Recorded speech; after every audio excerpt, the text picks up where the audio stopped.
Do you have cold hands and feet all the time? I'm gonna explain how that works.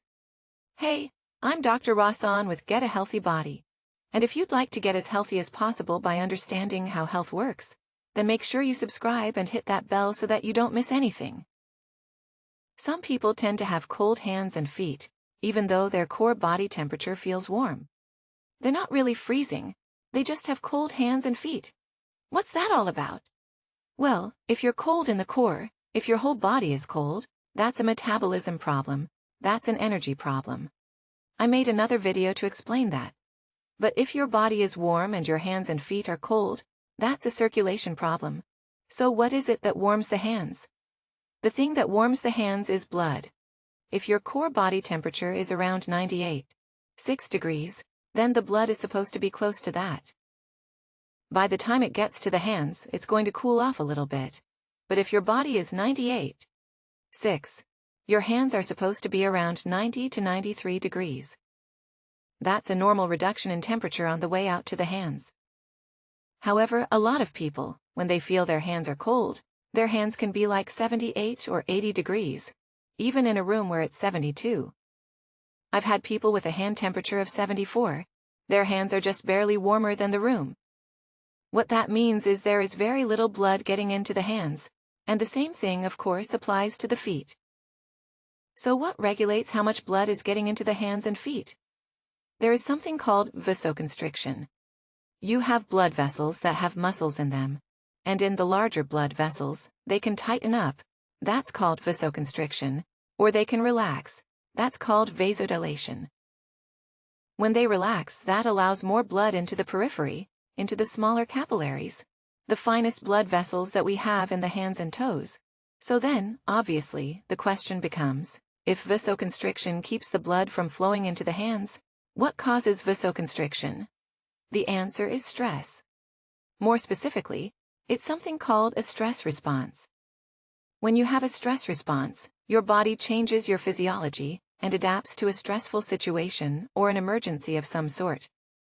Let's just say that you had a bear or a truck or something attacking you, or coming toward you fast. Your body needs to ramp up. It needs to rev up everything. You're going to increase your heart rate, and you're going to increase your blood pressure. The way your body does that is by pumping harder, and the blood vessels constrict so that they're tighter, allowing the blood to move faster through the blood vessels. This means more blood gets to the muscles that are going to help you get out of the way and save you. In an emergency, this works really well. But if it's not a true emergency, if you're just feeling uptight or tense, then you're still maintaining the vasoconstriction, but you're not having an emergency. Your heart isn't pumping faster or harder. So now a normal heart output against that vasoconstriction means that the blood is actually slowed down. It's prevented from getting to the periphery instead of getting there faster. The same response works two different ways depending on how intense that stress response is. If you have more of a moderate, chronic, low-level stress response, then you're getting cold hands and feet due to that vasoconstriction.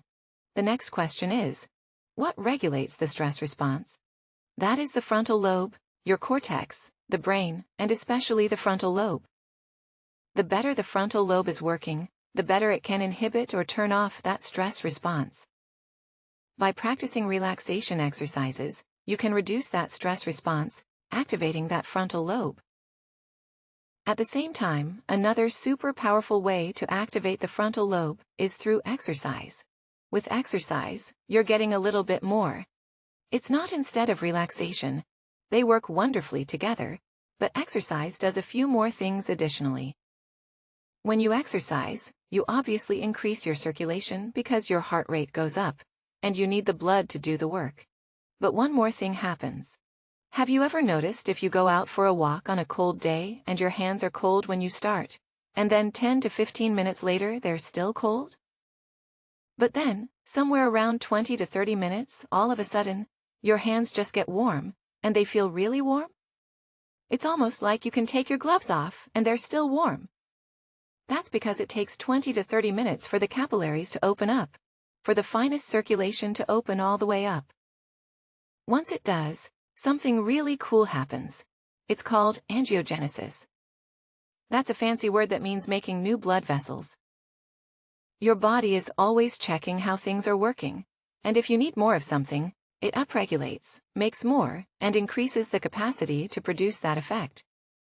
So if you have more peripheral circulation on a regular basis, your body is going to make more blood vessels to support that blood flow. How cool is that? A third thing happens with exercise. Movement is the primary stimulant for incoming information to the brain, especially the frontal lobe, the cortex. So with exercise, you have 3 benefits that all contribute to keeping your hands and feet warm. The first is that exercise increases circulation. Second, it increases angiogenesis, making new blood vessels. And third, it activates the frontal lobe, which can turn off the stress and control the vasoconstriction.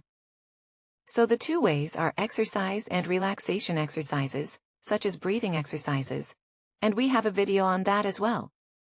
So give those a try and let me know how it works. If you have some good results, please share them. More than anything, share this information with people who need to know. Everyone needs to know how to get off drugs and surgery and feel as good as possible all the time. If you're new to this channel, please hit the subscribe button and the bell so that you keep this information coming and don't miss anything. Thank you so much for today.